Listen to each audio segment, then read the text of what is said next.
Hello people, നിങ്ങൾ ഈ video കാണുന്നതിന് മുന്നേ ഈ വീഡിയോ PCOD ഉള്ള ഒരാൾക്ക് ഷെയർ ചെയ്ത് കൊടുക്കുക.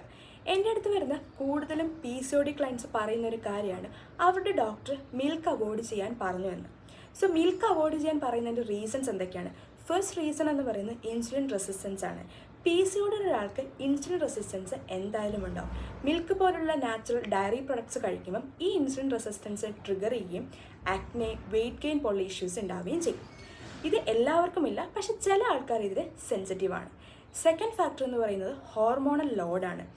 കൗസ് മിൽക്കിൻ്റെ അകത്ത് ഓൾറെഡി ഈസ്ട്രജൻ, പ്രൊജസ്ട്രോൺ പോലുള്ള ഹോർമോൺസ് ഉണ്ട്.